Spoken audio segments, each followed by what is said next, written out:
I'm just gonna switch over to YouTube to see if it actually took. Here we go. It says it's starting, receiving content, and it says we're live. Okay, here we go. Hello. All right. Now YouTube always takes a real long time to notify viewers. Oh, So I just got the notification. well, you know why though? Because like you're like very involved with Hard for Games, so like YouTube's like, oh, I'll tell her. That's so weird. Yeah, so Like, it's weird.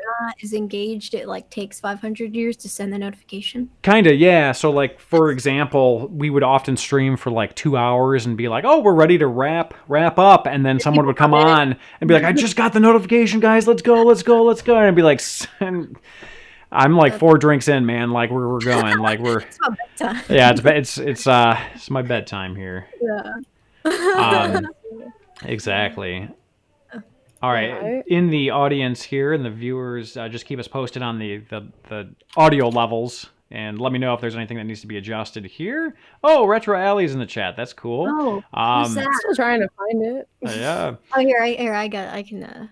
Hold on. Yeah, you can send her a link here. Okay. Oh, Melon Speedruns is here. Melon Speedruns is my boy. He is the one who gave me all the information to actually dump NR discs to begin with, which is why we're all here, because, you know, the Pokemon Center New York stuff was like very NR based. So he is the genius behind that particular aspect of Hard for Games. So here we go. All right, actually, we got some decent amount of people in the chat. We actually got some people going here. Melon Speedrun says no problem. Yeah, Melon is always up to various projects and various mods, and he was responsible for the Ocarina of Time Online project, or you know, him and his team, of course. But all right, guys, so. I guess we'll go ahead and get started here. Normally, it takes forever for like some people to jump into the chat, but it seems like we're good, and I don't want to waste anybody's time. But we'll do a little chit chat, some introductions, I guess, and we may repeat ourselves a little bit here just because some people come in, you know, in and out. Oh, oops! I forgot this ain't Twitch. Well, it's true. It's not. all my viewers are like, "What is this YouTube? What is YouTube? What is this? Yeah, I've never heard of this before." Yeah, so obviously, you know, we're going to be doing a Q&A in regards to our Pokemon Center New York video and the Gotta Catch 'em All machine. I am joined by Ali, aka RetroAli, or Ret0 Ali, based formerly on known as SCF3. Yeah, depending on where you are, formerly known as SCF3, which I'm glad that you went back to RetroAli, because every time I would stream with you in the past, I would be like, I'd pause for a moment and be like, don't screw up her username, SCF3. And so I have it better now that I'm more relaxed when I'm saying it than I did at the time when I was nervous about, you know, not getting it right on stream. And then we also have Julie, whose handle on Instagram and Twitter is ToLoveL from Vine, and she is one of the 2 creators of PokemonCenterNewYork.com. So that is a treasure trove of pretty much what we're doing here. It's history, it's information, it's just a ton of stuff in regards to the now defunct Pokemon Center in New York. So I'm chit-chatting here and talking them up and what have you, but Ali, why don't you go ahead and do your own introduction in case I missed anything. Well, first you pronounced my name right, so. Oh, that's good. Yeah, hi. I'm Ali. I stream over on Twitch. I stream a lot of retro games, Nintendo games, Pokemon, and on YouTube I pretty much do the same thing, make a bunch of content about that. So, yeah, that's pretty much what I do. I like retro games, and I really like Pokemon, so that's why we're here. So make sure, I guess, if you like that kind of stuff, go check it out. Yeah, absolutely. Well, that was a very humble pitch. And Julie, before you talk about yourself, I'm just going to read this comment. It says, Squarebot, Julie has like perfect bangs. Oh my God. Thank you. I cut them myself. You know, Really? I actually do. Yeah. Not to make anything strange, but before this, Ali and I were saying, should we like create like a topic in the script about Julie's bangs? Like, should we say about how perfect those bangs are? Because like those bangs though, and but we ultimately didn't. But now that this commenter brought it up, I feel more comfortable. Yeah, just talking about it. You might just have to. Yeah, exactly. So go ahead and tell us a little bit about yourself. All right. So I'm Julie. I have loved Pokemon my whole life. I'm born and raised in New York. So if you hear sirens outside or dogs barking or people in the room over there making noise, that's why. I've been going to the Pokemon Center, Nintendo World, and now Nintendo New York for as long as I can remember. And I know a whole lot about the Pokemon Center in New York and how, came to its end, a lot about the event history. And so I was invited to come talk to you guys about that. And hopefully I could help answer questions that are related to the store and honestly just anything about event stuff. That's my jam. So yeah, and I also have my own siren in the background, which is a toddler, FYI. So this is one of those things. I got a comment recently on YouTube that said, you should really, and this is when I was holding my daughter in a video, and I covered up her face because we don't really post her on social much. And someone commented and is like, you should really do videos when your wife and child aren't around. And I'm like, first off, in my head I was like, who the hell are you to tell me what to do with my family? But secondly, it's like, this is life continues. Life happens, and it sucks that there's background noise, but I used to be more anal about it than I am now, but it's just what it is, it is what it is. It's fine, just deal with it. And he's just tuckered out because he needs to go to bed. But anyways, so we're already getting some questions in the chat. Melon Speedrun says, your own private siren. Yeah, it's a siren that never ends, unfortunately. So if any of you are considering kids or maybe want to wait or what have you, let my background sound be your birth control. So I think it's important to just understand the endless scream, the mind melt that having children is. It's beautiful, it's wonderful, but your mind does melt, and your dreams become reality, and that you can no longer think straight. So, anyways, moving forward. So we want to answer your questions today, but we also came up with some questions that commenters had asked us. So, first off, I kind of want to tell the story of how this sort of came to be. And sort of then I was going to toss it over to Allie and then Julie and kind of like talk about how they kind of hooked up. So how this all happened. Yeah. So how we all got here. With Hard for Games, we kind of a couple of years ago stumbled into preservation basically we started with the N64 disk drive. We started preserving DD, like blue discs, and then kind of people were like, oh, like these guys do this, have you done this, have you done that? And so we started like learning about and taking prototype SNES stuff, Satellaview, which is, if you're unfamiliar, Super Nintendo's broadcast geocentric satellite that sent radio signals down to the earth and allowed you to stream games on your Super Nintendo via the radio, right? So like that kind of preservation. So then like NR discs, for example, with the GameCube, and people just started contacting us over and over again to the point where it was, I wouldn't say it was overwhelming, but we had to sort of like kind of space it out a little bit because I didn't want to borrow too much stuff at once, etc. And now try not to, my fellow hosts here, try not to kill me for this. Okay.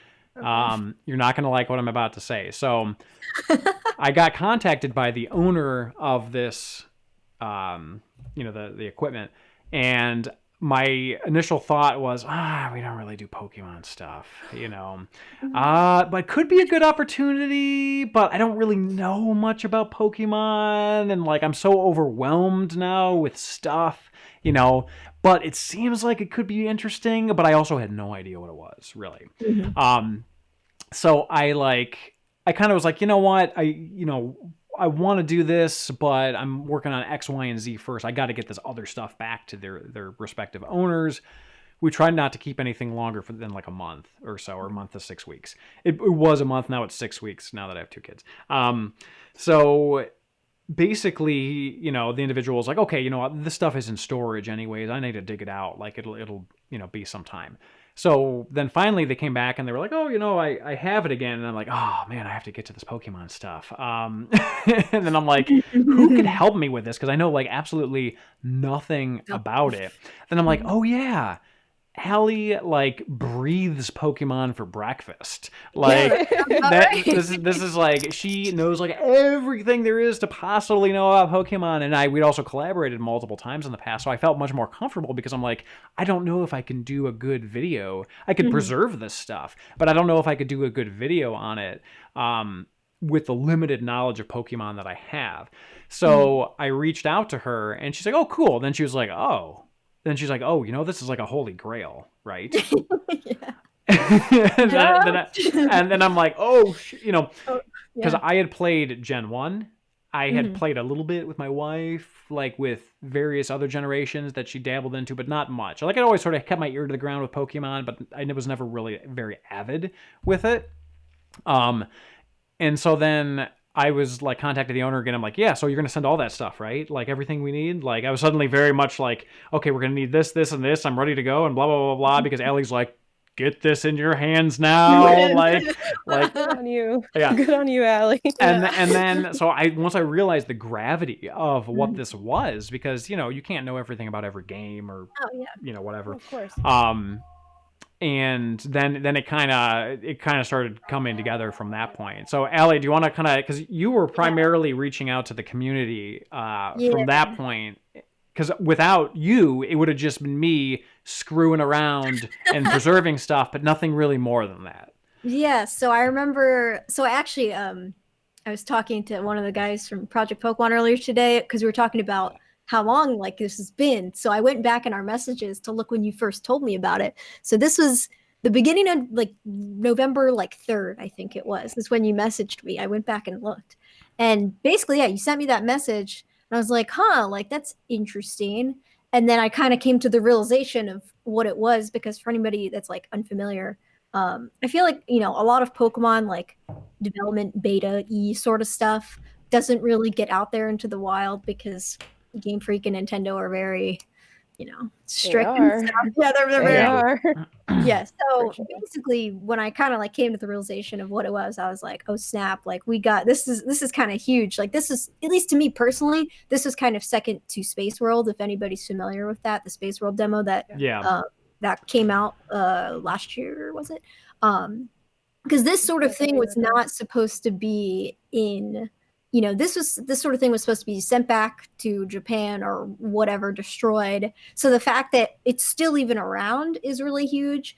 And the fact that the person that had it, you know, had the foresight to think like, hey, like this is important. Let me message this guy that preserves stuff about it, you know, and, you know, trusted you to do it. And then, yeah, so from there, like after doing some initial like digging and refreshing my memory on Pokemon Center New York and everything, my first thought was like, okay, Project Pokemon, they are like, that site is sort of the hub for event Pokemon preservation, essentially. Like there's people there that have basically like dedicated their lives to it, and they will probably know a lot in terms of like the tech side of it and some of the history, because there is some PCMY like documented Pokemon on there, but obviously we don't have everything. So that was my first step, was to go reach out to them. And I made the post. I was like, hey guys, like my friend has this, like, can we reach out to, you know, is there people here that can help us? So then we like hopped in the Discord, and then even to this day, like you'll go on like in the Discord and like we'll have like 50 bajillion messages about, you know, whatever we've figured out or discovered or something. And then when I was doing research, I found Julie's site. And I was like, oh my God, first there's other people that care about this. We're giant nerds about it. And then because I knew I followed Grace already because of her Pikabook.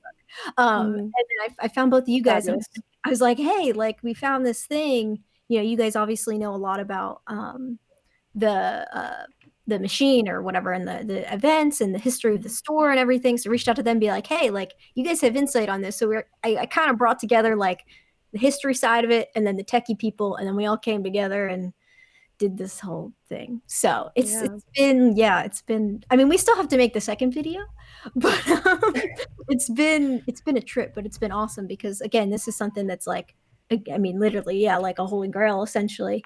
Because you never would have thought this would have popped up, you know?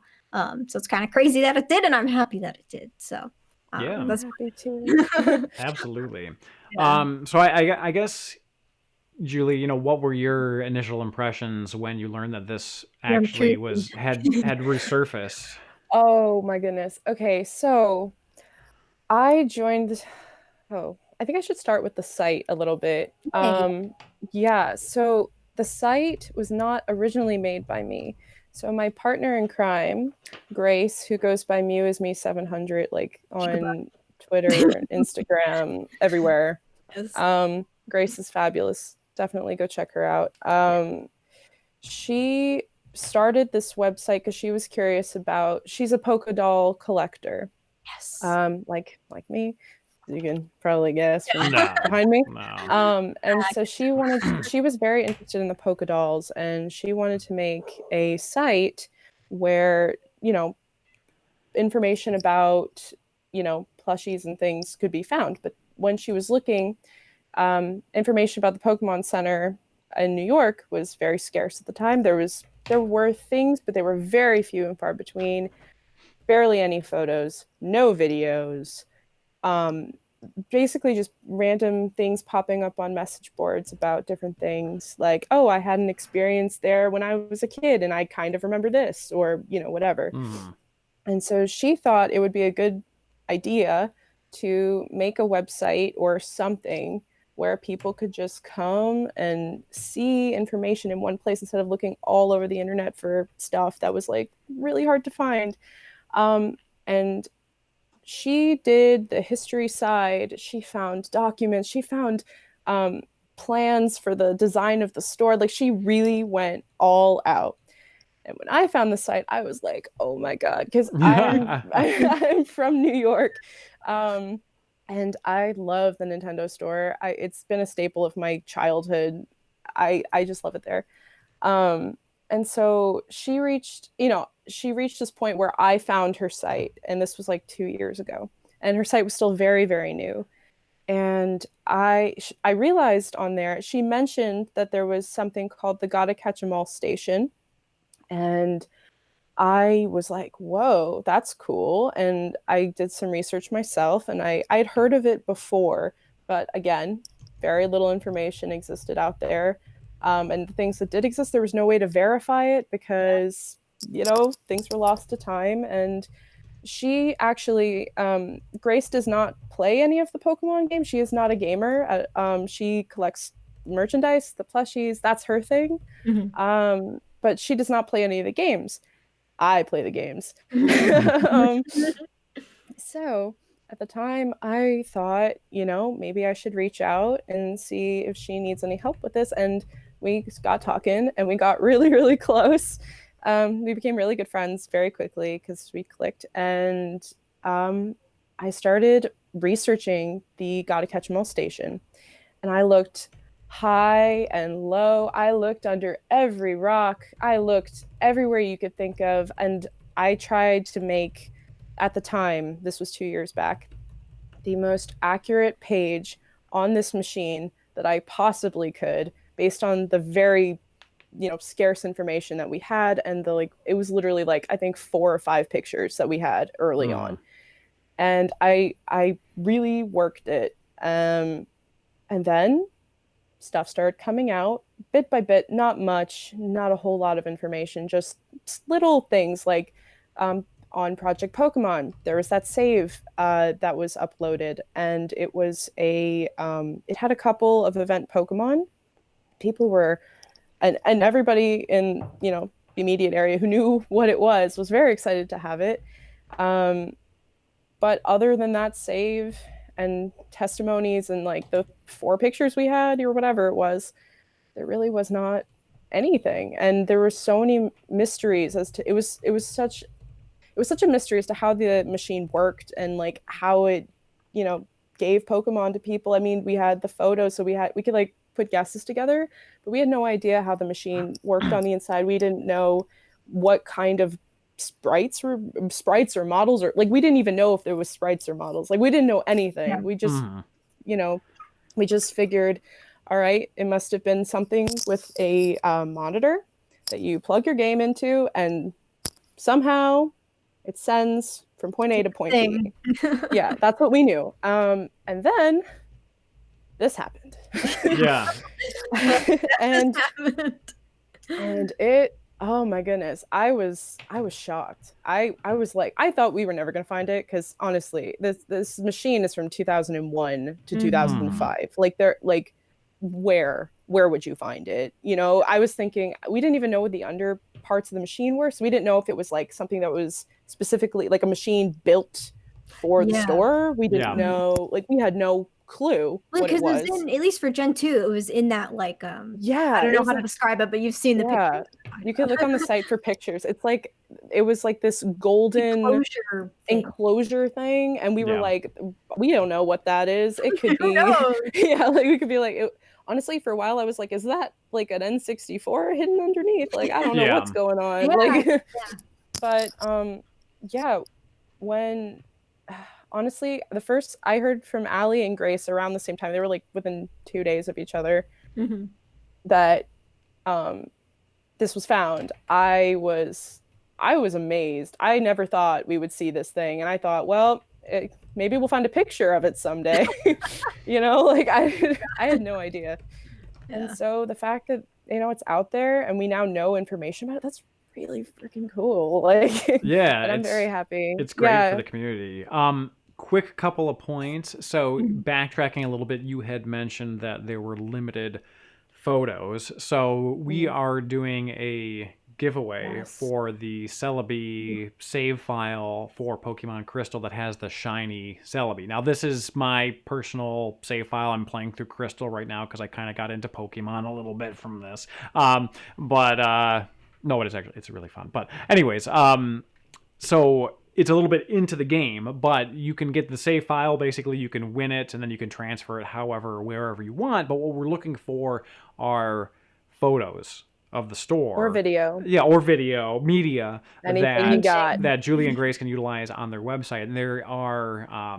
basically, the details are in the description of the video, but I noticed while you were talking that a couple of people were like, oh yeah, I worked near there. Oh yeah, I went there. So please take a look, and if you happen to have old photos or what have you, we would definitely be very interested in knowing, because we are doing that shiny Celebi giveaway. And even if you haven't been there, we are still accepting, maybe unseen or like very rare, maybe they don't have on their site yet, photos, video, media of the Pokemon Center New York that they can add to their site. So let us know. Again, read the description, and that's how that giveaway will work. And to hype up said Celebi, I have a couple facts about it. Fun fact. In case anyone is interested. So, in case you didn't know, this is a fun fact for people watching. The very first Pokemon Center Celebi was given out through the distribution machine, the Gotta Catch 'Em All station, during Gen 2.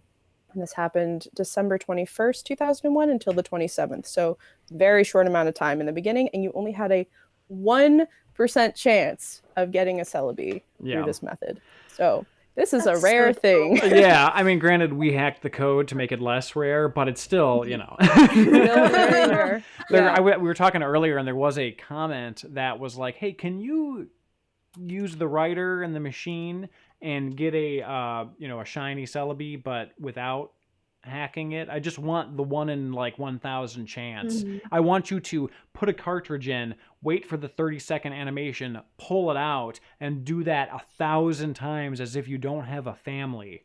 So I can get shiny. Soft like, resetting. Yeah, it's like great. So that sounds fun. Real quick, we have a couple super chats that I want to thank as well. Scrolling up here a little bit. AJ for sure 125. I think I had a super chat of $2, and then another one for $5, and then Alan Solis, I believe MX is Mexican peso, 20 pesos twice, as a matter of fact, which is a couple bucks US. So thank you so much for supporting the show. We certainly appreciate that.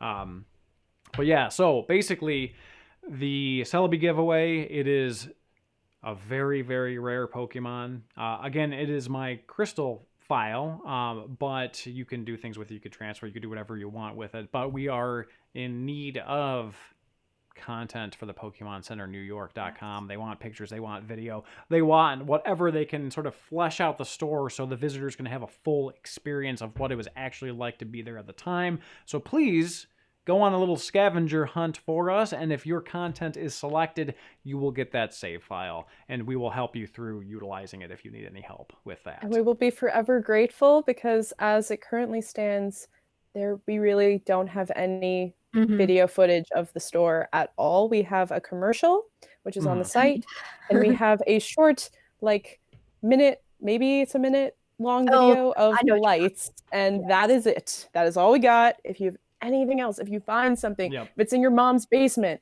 wherever, go find the shiny Celebi. Please. Shiny Celebi video. Send it our way. We got another super chat. Now, when we used to do Hard for Games Guide, which Allie was on quite a bit, 2 or 3 times as a matter of fact. I don't know if you remember this guy, but Far Out Ideas. Oh no, I remember. So Far Out Ideas would always just do a super chat and then say smoke weed every day. And then I would make some joke about weeding out your garden or something like that. Just like very dad, like I didn't understand. But I'm glad to see that he or she maybe is back. Because it's been a hot minute, actually since November, since the last stream that we did, and that wasn't even Hard for Games Guide. It was probably like the summer that we did. November is when we started all of this craziness. Yeah, well, I did a brief live stream with the Ultra 64 prototype controller that wasn't Hard for Games Gaiden, but the last like podcasty sort of thing like this that we did was summertime, because I kind of gave it up after my daughter was born just because it's so hectic. My wife actually was outside our little like French door window thing, and she did like a little dance, and I'm like, okay, the baby's asleep, so that's good. Weed out all the non-shiny Celebis. Yeah, exactly. Precisely. So we had a couple questions in the comments here, and they kind of correspond to some of the other questions that we got in the comments in the video. So I'm going to go ahead and just kind of move forward here. So real quick, a lot of people are saying, hey, can I send you my cart? Because I said I'm going to be doing a giveaway. And the giveaway, so the police are coming after you now. For you they're coming. They're looking for the Celebi. Yeah, they're looking for the Celebi. Yeah, it's Nintendo. Nintendo World Place. So, please God no. At the time that I recorded it, I didn't know whether I'd still have the writer handy or not, and ultimately I did not. I returned it weeks ago because I don't like holding on to equipment that's not mine for too long, and I'd already held on to it for a long time. So basically, we were giving away the save files, and then doing this where we're giving away a special save file to anyone who enters our contest. So, but I did receive a cart, Pokemon Gold, in the mail the other day, much to my surprise, to our P.O. box. And the individual who sent it had left a very nice note, and even did a sticky return address, so I didn't have to rewrite it out. Like, made it very easy for me. Included a $5 bill for return shipping, but I don't have the writer anymore. So there's nothing I can really do. But what I think I may do is use an editor to take Julie's save file that I did for her, which was Pokemon Gold. And then, because this person didn't ask, and even where our P.O. box is listed, I say, please don't send anything to borrow that we didn't request or talk about. Agree on in advance, yeah. Because then I have to go out of my way to return it and whatever. So one of my team members, one of our other producers, suggested that I rename all of the Pokemon Center New York Pokemon with this editor to the lyrics of All Star by Smash Mouth. So, hey now, you're an All-Star. That's a great idea. Get your game on, go play. Go play. And I think I'm going to do that as a sort of light punishment for this individual who sent me this, because it's like, you're making me do all this work, so I'm going to have a little fun with it. You know, you obviously didn't listen to what I asked, but it's going to be, and you can go through in the games and rename your Pokemon. It's just going to be tedious as hell. I mean, hey, it might, maybe it'll raise the value of the cart since you personally named it. There we go. Because because an F-list celebrity on YouTube is really gonna raise the cart of a Pokemon game. That's a good punishment simply because you can't rename traded Pokemon. So I'm pretty sure you can't. Yeah. So I'm pretty sure you can't rename these, so they will forever be. Wow. Okay. So you're an all-star. Get your game on. Yeah, that's good stuff. I didn't realize that because, again, like, I had played Red, I had played Blue, and I'm playing through Crystal, and that's it. So my Poke knowledge is very limited. That's beautiful. So I love it, and that's what I'm doing now. So I may make a video on that. Let me know in the comments below if you want to see a video I would love to see that. of me tediously renaming all of this person's Pokemon. That's quality content right there. Oh my god, I'm going to hell. But anyways, what are you gonna do about it? Yeah. What are you gonna do? So basically, the other question that I get a lot is, how can I acquire these Pokemon? And I kind of already answered that. Is we have a bunch of save files for Ruby, Sapphire, and Crystal in the video description of the initial video. This has a Dropbox link, and you can have a bunch of save files. So the questions of, you know, how can I get them working? Well, you can utilize an emulator. And for those of you that are unaware, oftentimes emulators will just pull a save file from the folder that the ROM is in. So you can do that, or most emulators, you can specify a path for your save file. So you can say it's here, and then it'll boot up. You can flash it to an actual Game Boy cartridge. You can use like an EverDrive flash cartridge. Now, Julie, I noticed that you were playing with the Pokemon Center stuff that I sent you via Dropbox before I sent you your cartridge back. So how did you do that? Yes. Well, I did it with with basically a flash cart. Okay. I downloaded on my flash cart. I had the ROM from my own game that I just copied on there. And then I literally took Game Boy A, Game Boy Color A, Game Boy Color B, sent it right over, worked flawlessly. Yep. And then I put it on my Crystal cart weeks early until I got my gold back from you, which is a legit cartridge. Yay. Works exactly the same. Yeah, so that is kind of another thing that you can do, is that it takes a little bit more equipment, but it's not super specialized equipment. You need 2 Game Boys, a link cable, a flash cart, and you can get them on there and then just transfer them to your legit copy of Pokemon, right? And again, we have stuff for Gen 2, we have Gen 3, etc. So it will take a little bit of work, but it's less work than having to travel back in time to 2002 to the Pokemon Center and then travel to New York and then wait in line. That's if the machine is working. If the machine is working. Did you want to talk? A lot of comments were like, I went and the machine didn't work. And then knowing what I know now, I'm like, I am not surprised at all. Well, yeah. I have heard that also. Yeah. So, Allie, remind me, I know you're talking to some individuals that had worked there. So, Allie, for part 2, and by the way, people that are watching, we want to know topics for part 2. We each have a list we're working on, but we'd like to know your thoughts as well for part 2, what you'd like to see. But I know, did any of the people that were working there mention to you that the writer had issues or anything like that? Or for the before the first video, I remember somebody had told me that was like, yeah, a lot of kids would mess with it, which doesn't surprise me at all. But something that we learned very recently through I guess I'll just reiterate really quick for anybody just coming in. Since the video came out, a couple sources have reached out to me that are close to the situation, let's say. And, I've been asking them questions just to confirm stuff that we already know, ask, questions about things that we've been wondering about, or like, what was your experience like? And one of the things that we learned was apparently the NR reader and the cartridge thing, since they were in that like enclosure, I don't know what else to call it. If you guys have seen pictures of the Gen 2 one, it's like that pretty gold thing on top of it. Apparently it would overheat a lot. So yeah, one of them, if I'm remembering correctly, I have like pages and pages of notes, but one of them like overheated, and then they had to like swap it out for a backup and all of this stuff. So if you went and it was broken, I'm not shocked at all, because it seems pretty finicky.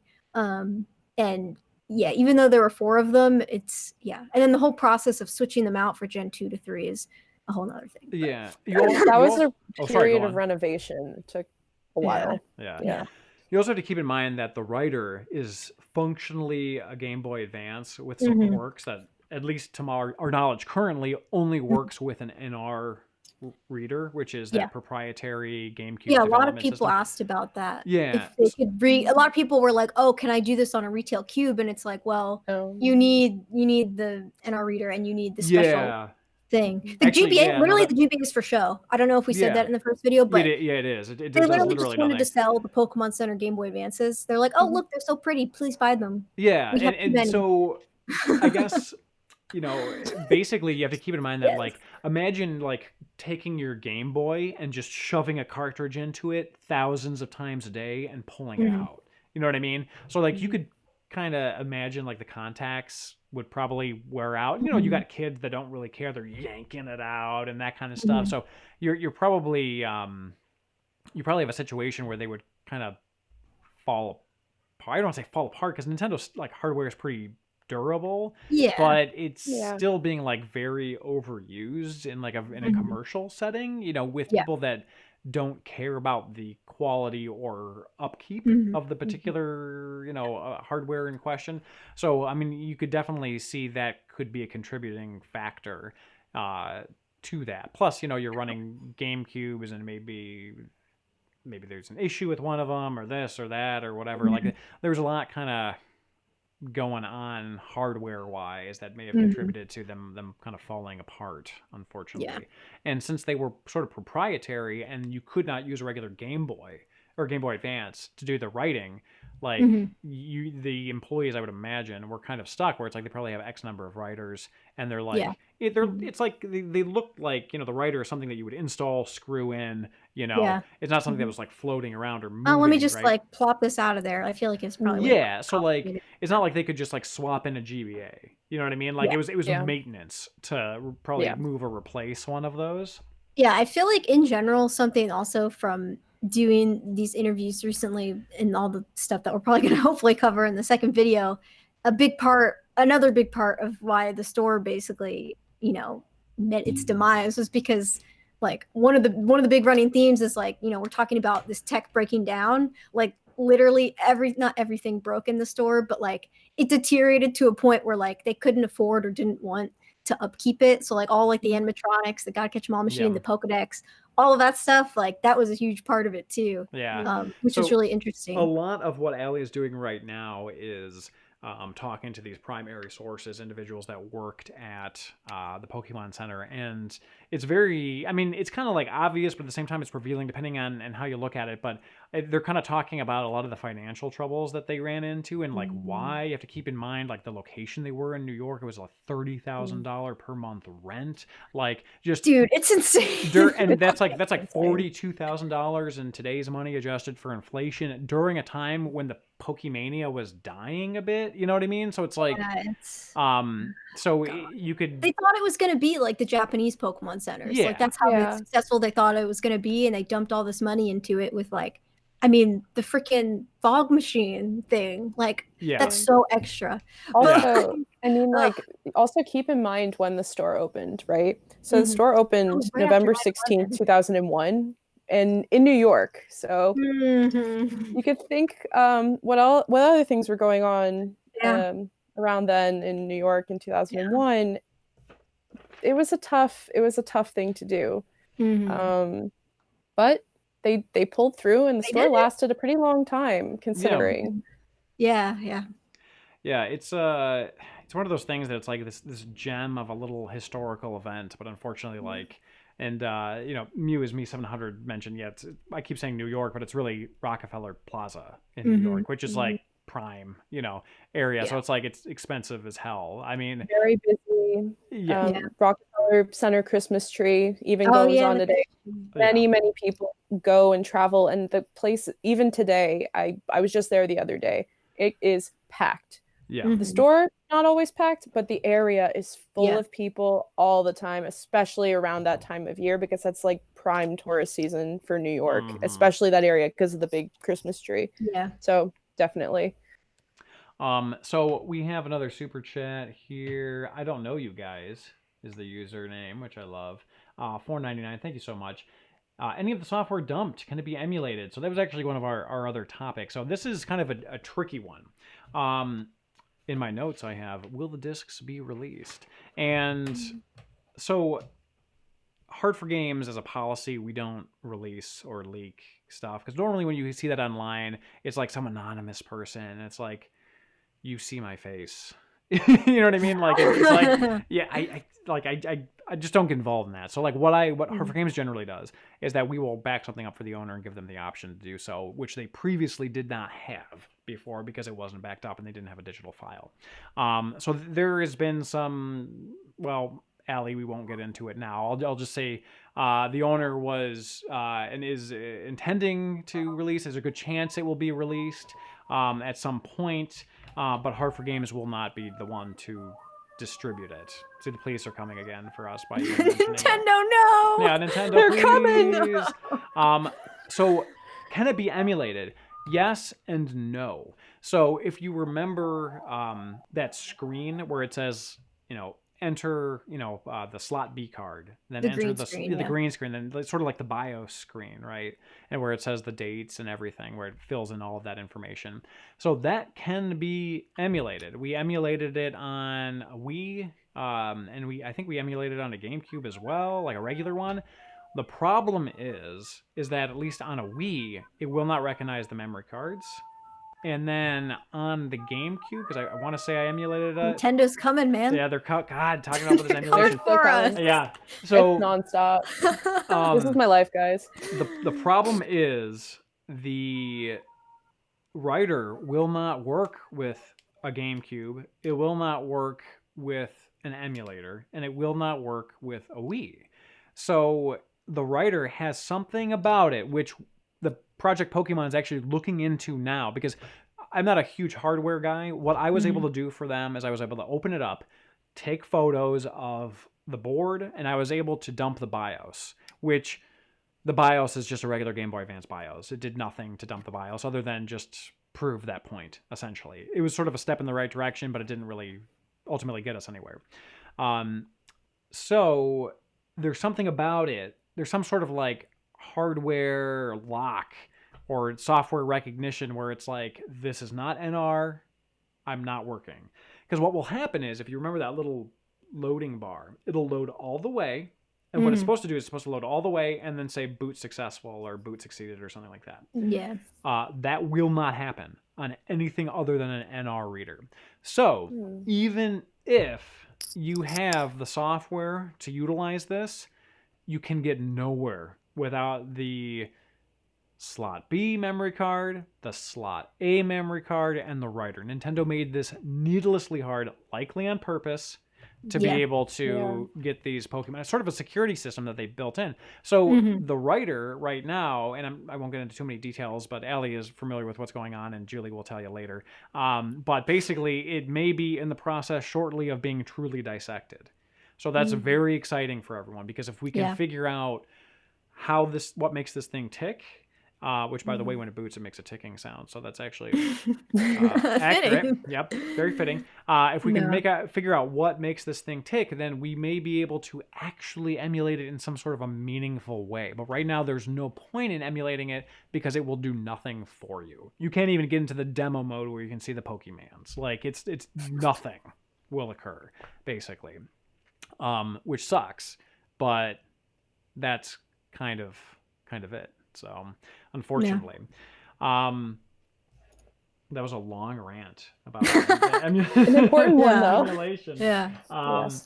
So I'd like to actually take a second and scroll back through the comments here to see, because I know we're getting questions, but I've been kind of like yammering on. I know somebody asked away earlier, are the shiny odds the same as the game? And at least from what we know, no, it's set depending on the campaign. So for example, Celebi was like a 1%, right? 5%. Yes, Celebi was 1%. They had different. Well, that was the other part. So there were some weeks where some of the event Pokemon were actually guaranteed shiny, which was kind of cool. Yeah. So Well, that was it nice really, of them. yeah, it happened. So there were some that were distributed as eggs, right? Yes. And For you'd Gen have a 2, Pokemon yeah. with like a special move, like, I don't know, whatever. There's that Yeah. infamous one that everybody talks about, like with Chansey. Everybody talks Yeah. about that all the time. But anyway, there were plenty of like shiny events that were specifically shiny. So in those cases, it could be like 100%. But then in other cases, like Celebi, it was only one. So you would go, you know, if you attended these events in person, you would go upstairs. There was the area with the monitor and the you know, distribution machine where you would put your game in. You'd put it in, you'd get what you get. Don't get upset. And if you wanted something else, well, you better hope that you could trade with your neighbor, because that was what you were gonna get. And Yeah. I mean, that's how the machine worked. And then the other thing that we know is that the machine had, you know, the original trainer, the OT. When you look at a Pokemon, right, it'll say PCNY A, B, C, or D. The reason why I did that was because there were different slots, like different machines where you would, you know, put your files in. And there have been conflicting pieces of information about this. Some people that I've literally spoken to people in real life, just being in New York, meeting people who've worked there, who, you know, went there over the years. And some people say the reason why they had the, you know, A, B, C, D and the end of the OT was to see, you know, if something was messed up with one of the machines, you would know which machine it was. So you know, the kid could show like, oh, mine's having an error with machine A, and then you could like know which one that is, rather than, you know, the same exact thing, which could take hours, and then they'd have to shut the machine down, and it would be a whole thing. So I've heard that before. Yeah. I've also heard that some people speculate that the reason why they did that was so that I'm not sure if this is true or not, but some people have said that you could have one machine where you could put your game in and get something from that machine, and then go to another machine and get something from that machine. I can't. Didn't we try to figure that out? I forget. don't know. Yeah. I so forget I was gonna or like the multiple, like if I kind try, of, yeah. But backtracking a little bit, Julie, you had mentioned that there were some weeks where you was guaranteed a shiny. So in Gen 2, we have a campaign that's called Legendary Week, and I've never not gotten a shiny. So I believe. Oh, was that the shiny Entei? That was the first. That was the very first event, I think, given out at the store. First, or like Gen 2, that event had different weeks you could set the clock to, and I think it was like the second week of that. Or I had to double check just because there were so many events. If I'm remembering off the top of my head correctly, it could very well be the case. Yeah, but so I think like I got a shiny NT, and then I think I got you 3 shinies on your Gen 2. Is that correct? So that not the Celebi, not the Mew, but the other one. Suicune. Okay, was a shiny, correct? Yes. Okay, so that was from Legendary Week. Like, and it's always, and they have like a special animation where like they, you know, like do this move and like we were explode talking in about the screen, and like it's like this big to do. So the legendaries, they gave like cool animations in the Gen 2 software. Yeah, like they used, obviously they're reused from Stadium, but like I forget who pointed it out to me, but I was like, oh, that makes it like Entei and like Celebi like zoom in or something fancy, versus if you just do like an egg, it just like plops down. Yeah, it just plops. And a lot of the Gen 2 stuff are just eggs, which was another thing that I was going to get into in the second video. Was I was going to talk more about the Gen 2, because most weeks are just eggs. There's a Celebi week, and then there's that Legendary week where you're pretty much guaranteed a shiny. And so and the starter week. I know that there was one where there were shiny starter third evolution. So Charizard, Venusaur, Blastoise, shiny. I know that was an early week too. But yeah. So the challenge is like with our what we actually have, they're like these pieces. So it's like this chunk, like these weeks we have, and then like all this other stuff is just gone. You know what I mean? So it's just like, I'd love for some more of these campaigns to show up one day so we can actually like poke around a little bit more, no pun intended. But so backtracking a little bit again, so someone had asked, and they kind of corresponded into the multiple Pokemon or, you know, per machine. But Swimming had asked, can you put the same cart back into the machine? Yeah, see, this is what I can't remember. Yeah. So with Gen 3, you can keep putting it back into the machine. Now, might be a little bit tricky to do that, like live with the employees watching, because you put it in, there's like a 30-second animation, and then you'd have to take it out, and then you have to put it back in again. So you'd be there for a while, right? Yeah. Which is why it took friggin' forever to like transfer all these Pokemon for me. But with Gen 2, it's much harder. So you put it in, and you basically have to wait for the next event. You have to wait a week. Oh, yeah. So Gen 2, you cannot just put it in. It'll say, hey, we just scanned your cartridge. Like you already have one or you something? already have it, yeah. Even if you reset the GameCube, it'll still say that. And then what you have to do is change the clock to another week. Do a different campaign, get that one, then change it back, and all this resetting of the NR reader. And then change it back again to the original one, and then you can get another. So, like, obviously, patrons at the store had no access to the NR readers. You know, they were, like, built into the machine, you know, because, you know, it's just not something they saw. So they would not be able to do that with Gen 2. Now, the question of whether you'd be able to take it from one to another, I don't know. With Gen 3, definitely, because you could do that with the same machine. With Gen 2, I think, because what it was scanning was your cartridge, whether you had anything for a certain campaign, which was for a certain week. So my guess would be no. You couldn't do that because it would recognize that you had something from that campaign, and it would disallow it, I would guess. But I don't know 100%. I could be wrong. One of those mysteries. Yeah, exactly. Yeah. But that was definitely a very good question, though. Yeah. I'm gonna read these comments here for a second. I feel like we're getting some more. Your save file. Yeah. Okay. So someone just confirmed here that basically you couldn't get another one until the date was different. Yeah.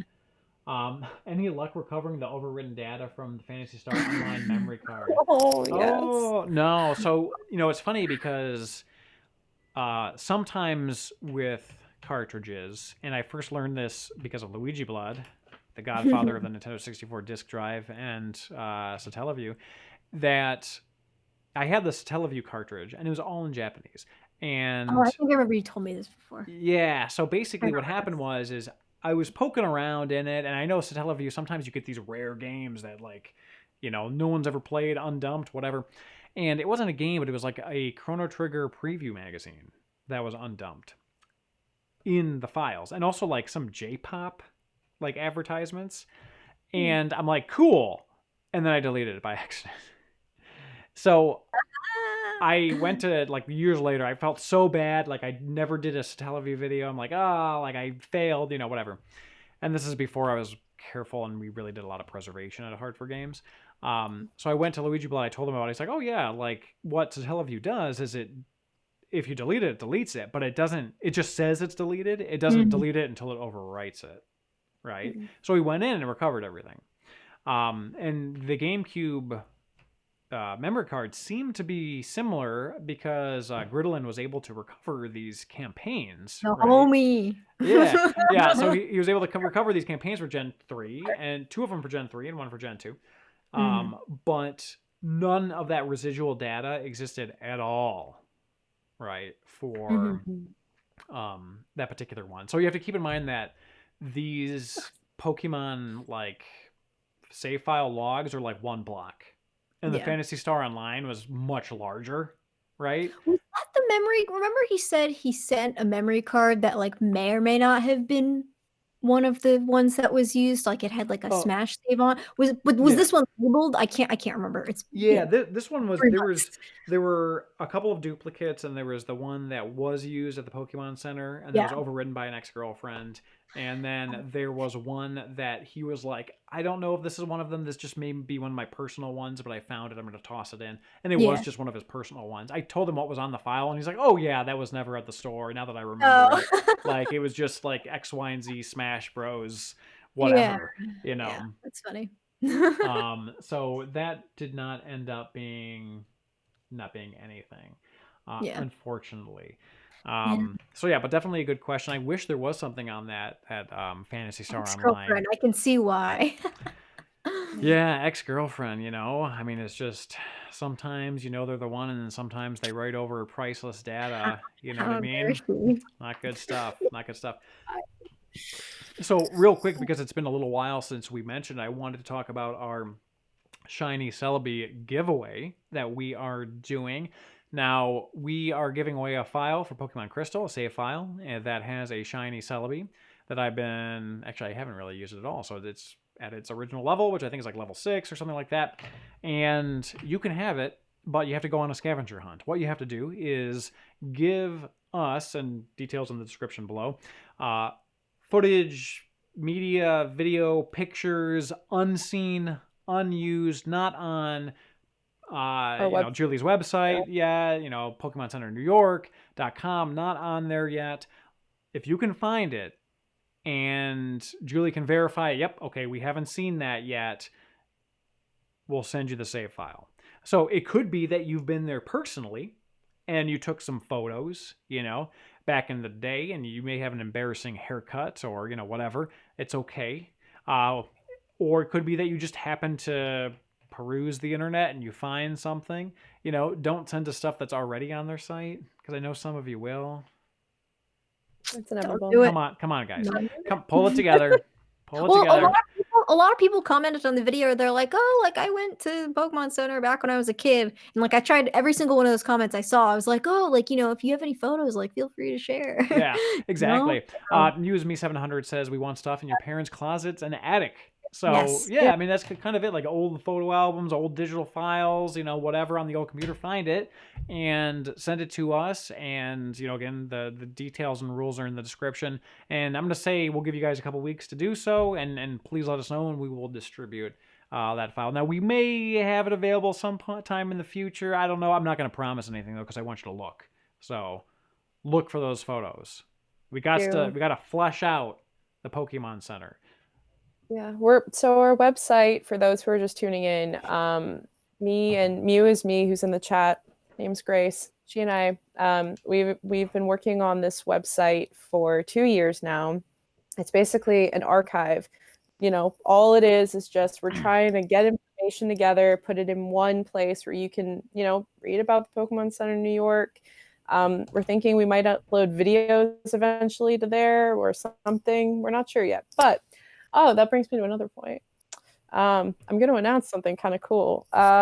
So our website currently is under construction. If you go to the site right now, Pokemon Center New York, like the whole word, NewYork.com. When you go on the site, you should see like a Pikachu in a hard hat. It says it's under construction. It is under construction.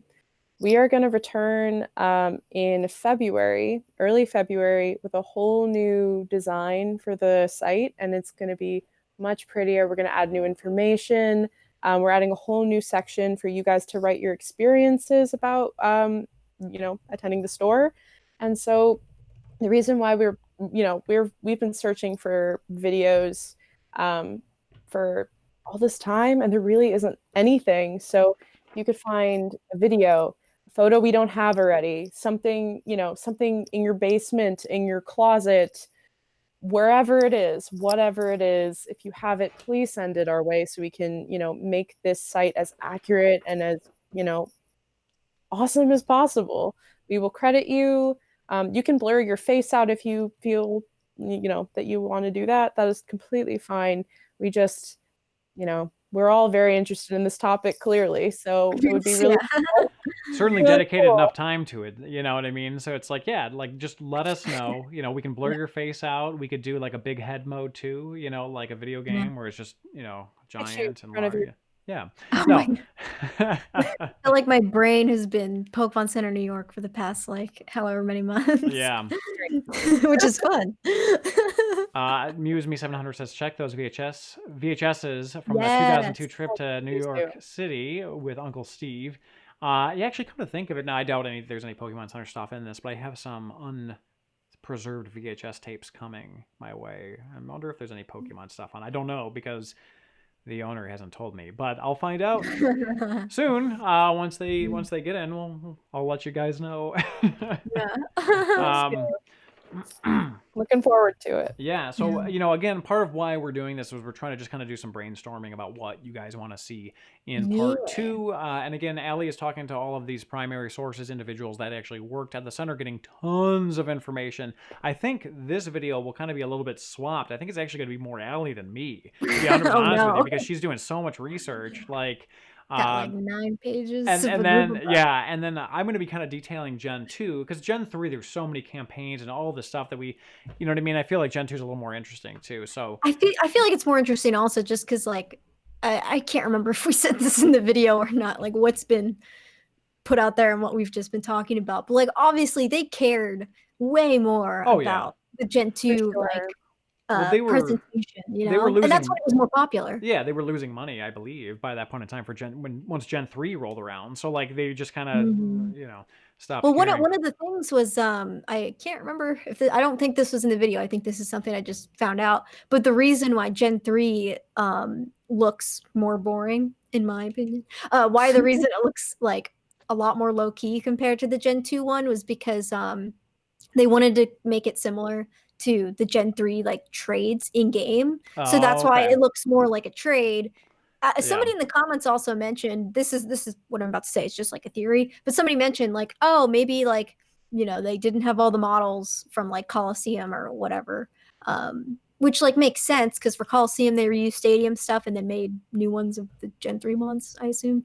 So that was a theory, but I definitely know for a fact that they wanted it to look more like the games, which makes sense. I mean, I can see where they're coming from. I get that. I also like the Gen 2 one better for the record. Yeah, I mean, conspiracy theory. I think they were like, they wanted to make it look like the trades in game. Yeah. But also, let's save some money because we don't have to do anything new. I mean, think about Game Freak. What are they like doing more than anything? Reusing assets and animations. That's their bread and butter, is just reusing stuff over and over and over again. And that is also the bread and butter of Pokemon fans' complaints, is that they love the game and the games, but like it's such a revolution when they do something different or like add a new animation or something, because you're just so used to the same. You know what I mean? Like.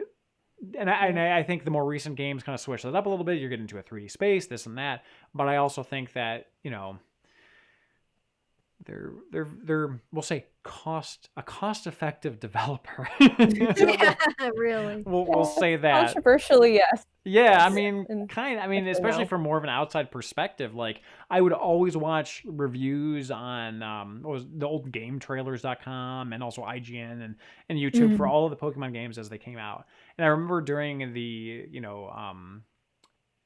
DS and 3DS era, I'm just like, when are they gonna upgrade this? Yeah. Like, yeah, really. Come on, you know what I mean? Yeah. And even with Pokemon Let's Go, like I was talking to my wife because she was playing it. Oh, I remember. And it was cool because it was like this 3D space, but it was still kind of the viewpoint of the original games. It wasn't until Sword and Shield that you actually kind of had like a more of a third-person perspective and kind of get. Dude, the wild area is awesome. Yeah, and the new areas that are coming. Oh, the DLC looks awesome too. Oh, the DLC for Sword and Shield. Yeah. No, I want to actually play that one when I'm done with, or one of those when I'm done with Crystal. But like, it was just kind of like we were. I mean, as a kid, I was expecting something like that on the N64. Like I was, you know what I mean? Like I was like, oh sweet, we're gonna get a 20 years and we finally Pokemon got the game, and then it's like, oh, it's Pokemon Snap, cool, fun game, but not what I was really expecting necessarily. You know. Hey, what about Hey You Pikachu? What about that, guys? Hey, Pokemon Channel. Sort of. Oh my god, yeah. Yeah. So, anyways, it was just very reusing. I felt even like someone had mentioned the Pokemon show. Like even as like a kid, I was watching the Pokemon TV show, and I felt like it was too repetitive and reusing. Yeah, like you know what I mean? Like after the second episode, I realized Team Rocket was the enemy on also episode 1 and 2, and I'm like, I'm good. I was done. And then they did the same thing like 3,000 more times. But anyways, put some respect on my boy Pokemon Snap. It was a perfectly fun game. It just wasn't what was expected at the time, I think, or what was truly desired at the time. you know, they were basically like you know, we wanted this 3D expansive Zelda like Pokemon game, and they gave us a rail shooter, right? I mean, kind of. Yeah, it's a fun rail shooter. Pokemon Stadium, like, kind of, like, sort of met the need, like, of what people wanted, but obviously it's just battle. It's only the battling part. So Pokemon Also the UI for Stadium and Stadium 2 for like a little kid, I bet it would be very confusing. Yeah. I actually had not played it until I was older, and I was having trouble with it even. Yeah. I feel like Stadium 1 and 2 are more like New Game Plus for like Gold, Silver, and Crystal. You know what I mean? Like it's kind of like it fulfills this fantasy of having like Pokemon in a 3D space, but it's kind of like I finished most of the stuff that I need to do in my Game Boy Color games. Let's take it to the next level. Because aren't there things you can unlock in Stadium and Stadium 2 that you can like put in your room or house or whatever in Crystal and Gold and Silver and such? Yeah, little plushies. It's a mystery gift feature, I believe, in Stadium 2. Okay. So yeah, I mean, I kind of saw that as sort of a New Game Plus, which is cool. I mean, like, it's awesome that it exists. I was just, you know, whatever. Anyways, I'm gonna stop like crapping on you guys' love of Pokemon here real quick. Oh my god. Steve Fulton says New Game Plus is a good way to explain it. Thank you, Steve. I'm glad someone appreciates my explanation of there you go. of Stadium and Stadium 2. So again, please let us know in the comments of this video, but also the original one, things that you would like to see in part 2. And Definitely. oh, so I got distracted by the comments. So I wanted to bring up, you know, we were talking about, you know, obviously photos and videos for the Shiny Celebi contest. But Julie, I wanted to ask you, you know, what are some other things that people can do to support your website and also support, you know, Pokemon preservation and history in general? Honestly, one of the first steps you can take, and I really mean this, is if you think you have a photo, a video, I don't know, even just like a paper pamphlet, anything you have that is related to this store, save it. Please save it. If you, because especially with VHS tapes, right, as an example, over time, they get damaged, they get destroyed, they get lost. If you have something, send it our way. Or even if you want to keep it to yourself, keep it somewhere safe or, you know, archive it.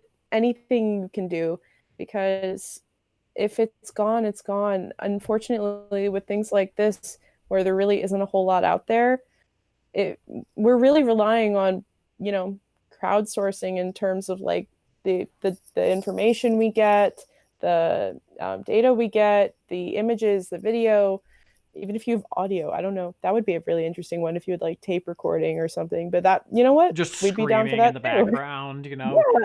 It would basically just be my house. Just endless screaming of children and sad parents. But no, but that's definitely a good point. And also wanted to comment on the VHS mention there. So VHS tapes are magnetic tapes, you know, and they will 100% guarantee degrade over time. It's just, and sometimes it's quicker, sometimes it's less quick, depending on where they're stored, how they're stored, etc. If you have VHS tapes with Pokemon stuff, you know, I have a VCR that has an HDMI out. So for those of you unfamiliar with different video formats, most VCRs are composite out. Now, granted, it's kind of made for composite, but it's still the worst quality signal other than RF. And then there are some higher scale VCRs with S-video and some with component. But HDMI will give you the cleanest possible crappy signal that you can possibly get from a VHS. And that's how we did all of our preservations. And we did some like touching up and color correction and that kind of stuff. So there's ways to preserve these tapes, but they need to be preserved before they're destroyed. And, you know, regarding magnetic media, someone had asked if there's anything like Blue Disc, N64DD Blue Disc updates that I have. I've probably tested 13 of them, and most of them had been destroyed. Or had nothing on them, or minimal data on them. And the ones that were destroyed were probably destroyed because of poor storage and just being magnetized. So same thing with VHS tapes, but to a lesser extent, you know, because there's more information on a VHS tape from start to finish. But something to definitely think about if you have one that needs to be preserved, especially Pokemon related, please, before it just goes Before into it's gone. Yeah, before it just goes into the ether. There's nothing you can do Really. about it. Cartridges are like this too. I mean, honestly, a huge question that I get all the time from people is like, well, if so many people went to the Pokemon Center in New York back in 2002, why is it that like only one save file up until like now exists with Pokemon Center New York Pokemon on it? And the answer to that is basically batteries died. So the original Gen 1 and Gen 2 cartridges literally have batteries in them. Gen 3 also has, but the difference was the save data wasn't reliant on the battery in Gen 3 and on. So Gen 1 and 2, pretty much, once that battery died, and it's just like a typical watch battery, 2032, I believe, right? Yeah, I can't recall. Once that battery dies, it's over. It's over. All of those Pokemon, gone. And so the reason why is because most people didn't think to back up their saves back in the day, because like no one was really thinking about that kind of thing. And in Gen 3, you know, when the batteries died, the data was still there. So that's why we have more Gen 3 PCNY Pokemon than we do Gen 1. Well, Gen 2, because there were none in Gen 1. But yeah, that's the main reason. So like, you know, preserving stuff before the battery goes, before it demagnetizes, before that piece of paper gets crumpled or gets rained on or whatever, even really small things like Kodak photos, anything at all, we'll put it up. You know, it could help someone's research somewhere down the line. And that's basically our goal at the website. We're not trying to like, you know, make it this big, intense thing. We just want a place where, you know, anybody can just look it up. It's there and can, you know, make conclusions on it. Or if down the line, if we get some other unexpected, amazing discovery, people have somewhere to look for reference to either check its legitimacy or whatever else they want to do with it. I mean, that's our goal. So we just want to make sure everything's super accurate and just give raw data. That's basically the bottom line here. Which, it was funny because I got some comments that are like, well, enjoy your shiny Mew while your Gen 2 battery lasts. And I'm like, you know what? I just bought this thing and it has a new battery in it. And like I said in the damn video, I put a new battery in mine too. I was like, not risking that. I'm like, dude, it has a new battery and I backed up the saves. It's like they've all been dumped, son. So I'm like, what is wrong with you? In the video I said this. I'm like, what? Like, you're like warning me, like it's like there's a vindictive person that lost their Pokemon save, and I'm like, dude, like everything's backed up, and I'm sharing it with you. Like I could just re-get a new battery and then flash over it again if I need to. It's like, come on, man, like pull it together. Gen 2 is always the first to go because the real-time clock. Like my Gen 1, I checked this the other day. All my Gen 1 batteries are still alive, and they're the original ones. But all my Gen 2 games have been dead like for the past couple months, and I need to replace them. Yeah, I was gonna say because like, wow, it's like I have NES and SNES games with clocks, or rather with batteries that are still working. But yeah, if they're running that real-time clock for the game, it's just constantly, you know, it's just burning basically, you know, a little bit of energy at a time. John Madden asks, can you can swap out the battery without losing data as well? Oh, you can? Yes, you can do that. I did not know that. Well, it's definitely good to know. Yeah. People talking about bit rot. Trying to see if there are any additional questions here. Yeah, I guess, you know, if people have questions or like stuff you want to see in the next video, because I know we kind of covered like the most common questions, and a lot of those, I think, at least I know the two of us, we went through and kind of like tried to answer most of them, you know. But there's a lot more, I think, you know, in the next video. Not only are we gonna like be like, so because some people are like, oh, well, like what's specifically, you know, like on the memory cards, like exactly, and all this like in-depth tech stuff about it, but also like the context of like, you know, the whole like history with it, I guess, too. Yeah. So I mean, yeah, if you guys have questions or something you want to see or something you want to know, I mean, post it in chat, or even if you just like comment on the video, somebody here will probably see it, or you know, whatever. But because everybody here is happy to talk about it. It's just like there's so much that, at least I know on my side, and I'm sure obviously with Tony on kind of like the tech part of it, there's so much that, you know, we couldn't really put all into one video. Like there's like a blocks on Google Docs. That was really challenging to write the script for this, because it was like we didn't want to for episode 1, and that's also kind of why with episode 2 I'm kind of picking very select things to talk about that are a little bit more niche, but it was difficult to write the script because there was so much information, like, oh my god. And then we're also part of Project Pokemon's Discord now, and it's just whirring by information. They're talking about stuff that's going over our heads, like with just all this crazy stuff.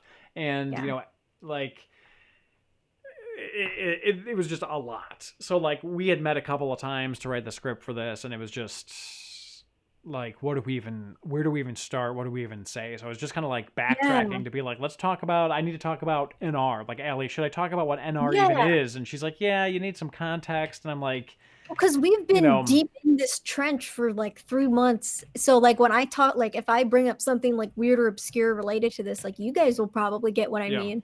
But people that are watching it for the first time be like, what are you talking about? Like, so you guys did a really good job of that, though. I mean, from my end, I know that there are people on my end who follow me on my platforms who were literally sending the video to me like that day, and we're like, oh my god. And I was like, yes.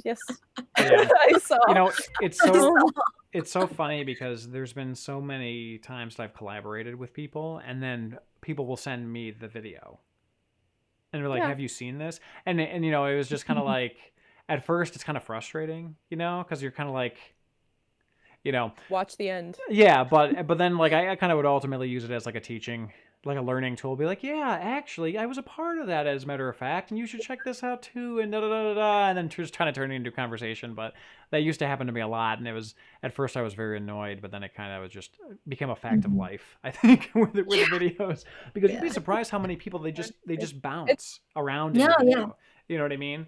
Like they're kind of all over the place. Like that. Also, somebody asked, I can't remember. Do you actually need the GBA to do the transfer? I thought you didn't.